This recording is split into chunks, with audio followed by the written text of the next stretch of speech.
एक बार की बात है, एक गांव था जिसका नाम था विक्रमपुर।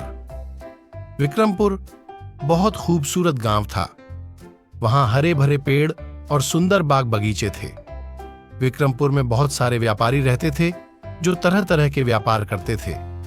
वहां के सभी लोग मिलनसार थे, सभी अपना काम शांति से करते थे। सब कुछ बहुत अच्छा चल रहा था कि तभी उस गांव में आता है कालिया नाम का एक चोर। कालिया बहुत शातिर चोर था। वह दिन के समय गांव में इधर उधर घूमता था ताकि गांव के लोगों के बारे में जानकारी पता कर सके। वह दिन के समय गांव वालों से मेलजोल बढ़ाता और सबसे अच्छे से बात करता था। उसने गांव में बहुत सी बड़ी दुकानों पर जाना शुरू कर दिया था। दुकान के अंदर महंगी महंगी चीज देखकर उसकी आंखें खुशी से चमक उठती, क्योंकि रात को वह उन सभी महंगी चीजों की चोरी जो करने वाला था। और रात में जब सभी लोग सोने चले जाते और सभी व्यापारी भी अपनी दुकान बंद करके घर चले जाते, तो वह उनकी दुकान में ताला तोड़कर घुस जाता और दुकान में से अपनी जरूरत का सामान जैसे महंगी चीजें और पैसों की चोरी कर लेता। धीरे धीरे करके गांव में चोरी की खबर फैल गई, जिससे सभी लोग डर गए और सभी ने अपनी सुरक्षा के लिए इस बात के बारे में पुलिस को भी बताया। लेकिन पुलिस भी अभी तक उस चोर का पता नहीं लगा पाई थी। उसी गांव में एक मोहन नाम का लड़का भी रहता था जो कि बहुत होशियार था।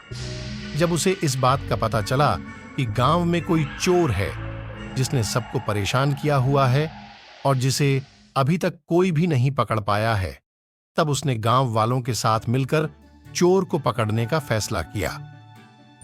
मोहन ने गांव वालों के साथ मिलकर चोर को पकड़ने की एक योजना बनाई। गांव वाले जानते थे कि चोर केवल उन्हीं दुकानों में चोरी कर रहा है जिनमें महंगे सामान रखे होते हैं। इसी बात का फायदा उठाते हुए उन्होंने गांव में दिन के समय एक खबर फैला दी। खबर यह थी कि श्यामलाल अपनी दुकान में 5 लाख का एक हीरा लाया है जो दिखने में बहुत सुंदर है। फिर क्या था, गांव में फैल रही इस खबर का पता उस चोर को भी लग गया। वह चोर भी श्यामलाल की दुकान में उस हीरे को देखने पहुंचा और मन ही मन उसे चुराने का फैसला कर लिया। उसने उसी रात उस हीरे को चुराने की योजना बना ली थी।